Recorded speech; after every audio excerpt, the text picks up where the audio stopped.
self-care. Yeah. So, hello everyone. My name is Sugandha, and I'm here with Ekta.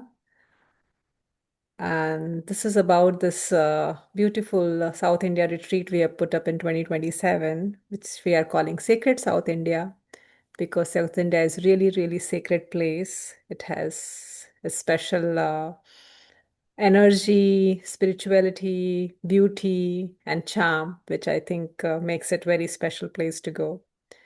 So the retreat is done by me and Ekta. I'm teaching yoga from last 10 plus years and combining Ayurveda to help people with their well-being and health. And this retreat we have put up together because we feel that South India calls for a very special energy.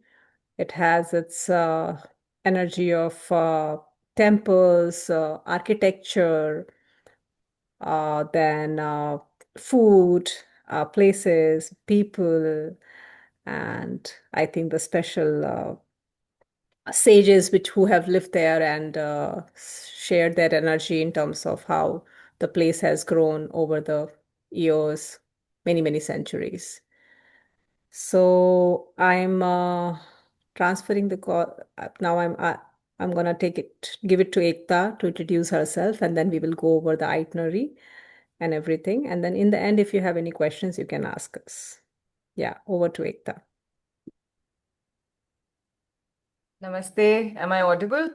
Yeah. Yes. So, my name is Ekta. I've also been teaching yoga for about 10 plus years. And I am currently residing in Rishikesh, actually, which is like the top of India, north of India. But my initial education and teaching began in the south of India because I have lived in Bangalore for about 18 years. I consider myself partially a South Indian in many ways. So I'm very fortunate to have the opportunity to do this retreat with Sugandha. We have done a retreat earlier, and that time we focused more in the north. We got people to towards Rishikesh and made them explore the Ganga and the mountains. But this has been on our mind because there's so much wealth in and information as far as spirituality is concerned in the south. A lot of academics of whatever we are studying in yoga come from sages who are actually coming from the south of India. In fact, even most of the ashrams that run in Rishikesh, where they teach these scriptures and various aspects of Indian spirituality, most of them are actually, if you see, their roots are in the south of India. So it is a very important place to visit for anybody who is on the yogic path. And even for me personally, this has been a self-discovery. Since the past 3, 4 years, I am, finding out so much more about the spiritual wealth in the ashrams of South India, in the sages from South India, in the temples, the stories of gods, and the symbolism between gods and what it means in the yoga practice. That is personally a journey I am on right now, and it's like an exciting time of my life as a yoga teacher. So I'm happy to have this opportunity. And yes, that's a bit about me and about this retreat from my perspective. Thank you, Ekta. So the retreat is going to be from 30th Jan to 11th Feb. It is 13 nights all total. And we travel to three main cities of South India. So basically, you'll be landing to Chennai, okay? And from Chennai, you reach to a city called Pondicherry through a luxury bus. So if you see this picture here, it is of Pondicherry. Pondicherry is an interesting city because it was colonized by French at one point of time in India. And it has a lot of architecture and history in terms of how the city looks and feel itself.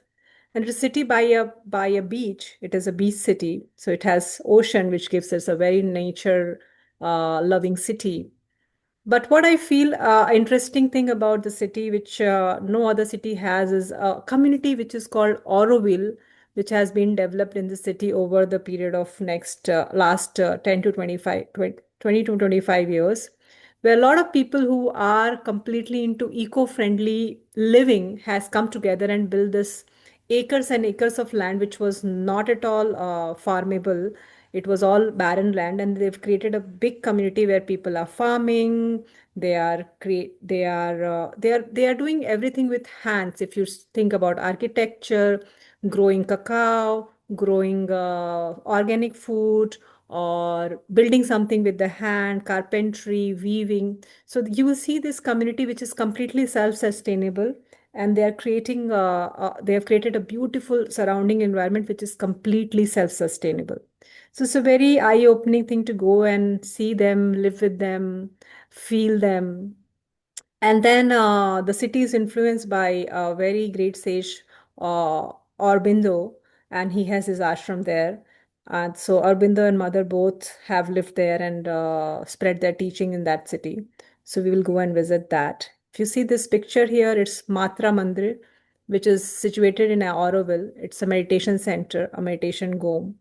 It's the entire energy of the center is very peaceful and very meditative. So we will go and visit and meditate there. So this is going to be one first place. Our mornings will start with the very simple, slow yoga practices, and then we will go see some places in a day, like one or two maximum, and then we come back, do some pranayama practice, and then take a rest for the night. That is usual itinerary we will have every day wherever we go. So from Pondicherry, the next city will be Tirunamalai. So if you see here, this entire picture of a big temple with small like architecture. This is a typical South Indian temples. They have similar architecture and they are very, very interesting to see how the carvings have happened over the stone. So this is another city where we will go and visit. I would want Ekta to speak about it more because she has visited and the city bet more than me, and she has bet more information about it. So maybe Ekta, can you talk about it? Yeah, sure. So, amongst the three places that we are visiting, I would say Tiruvannamalai is one of the most, spiritually intense place because it invites spiritual seekers, not just from India, but all over the world. And Ramana Maharshi, Sri Ramana Maharshi, he's the saint who settled down there, then an ashram built around him.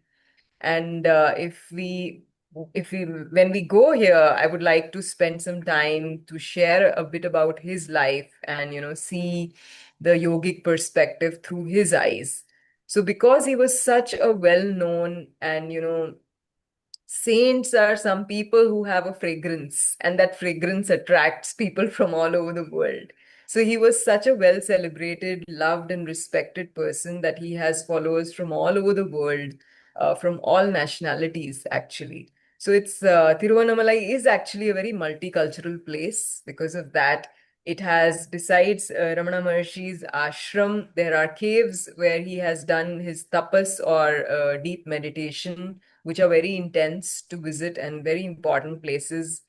Then Tiruvannamalai is actually a place where the mountain Arunachala is worshipped as Shiva. And I think one of the images here, if you see under the dosa, under the food picture, is that of Arunachala. That mountain itself is worshipped as a form of Shiva. And there's a whole story behind it as to why it came to be so. And people usually go around a walk around this mountain, which is about a 14 to 18 kilometers walk barefoot. So that is the intensity and the love and devotion people have for this place. Besides this, there are also many temples, like Sugandha spoke about the architecture of the temples and the history of the temples and the symbolism of the temple is something we can discover during our time in Tiruvannamalai. Thank you, Ekta. So after that, we moved to the third city. So these two cities we will cover through a road, and it's a very short travel, 3 to 4 hours travel. The third city, Kochi, we will be going from Chennai. So we will be taking a flight from Chennai to go to Kochi. And Kochi is a very interesting city for me because once I went there, my eyes were just open because how the entire it comes into another district of South India, which is called Kerala. So it has a beauty of a backwater and it is surrounded by ocean. But at the same time, it has a lot of history and culture coming from of the French and the Jewish who came and actually spent some time in that city. So if you see the architecture wise, it is very beautiful. They have a lot of beautiful churches in that city.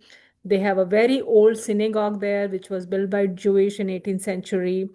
Then the interesting thing for me in that city is the backwaters actually, with culture and architecture and history and food for sure, is the backwaters. So you get to go and spend some time in a houseboat by the backwaters, and it's so peaceful and calming, I can't tell you.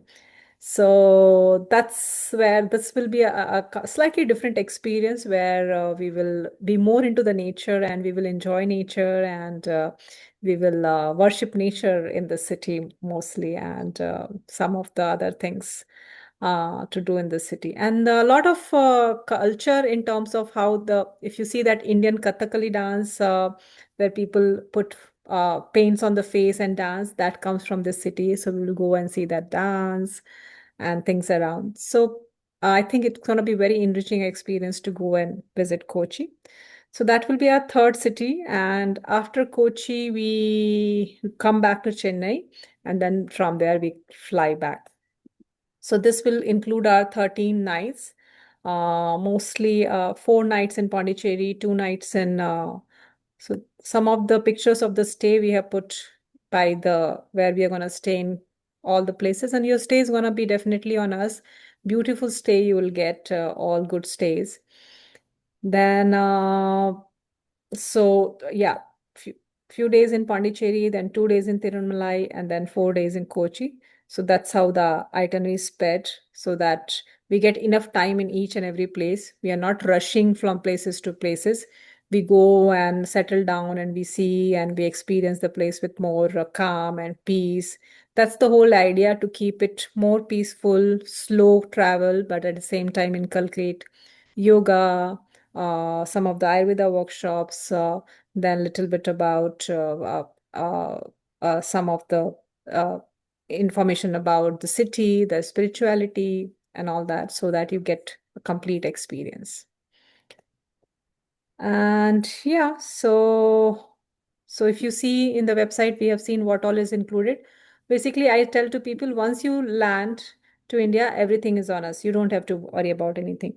And we also help you with planning your travel. So if you need any help with the air tickets, we help you with that. We help you with your getting your visa and everything. So that all we are here to help you out. Also, you have 2 Ayurvedic massages included in your itinerary, so you can take 2 Ayurvedic massages whenever we are, and then accordingly where we are staying.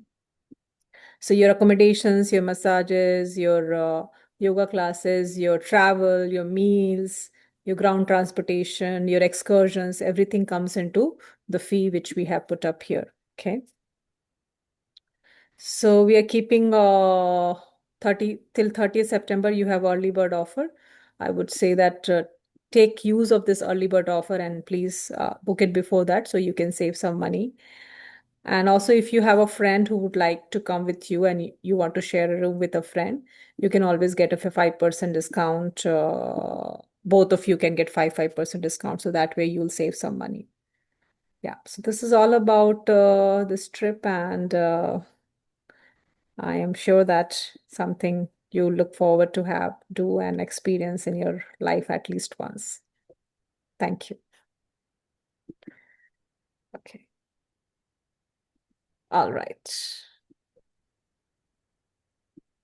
Thank you, Auntie. You were there. I'm just wondering if it's recorded. You have any questions, Ujjwala Auntie?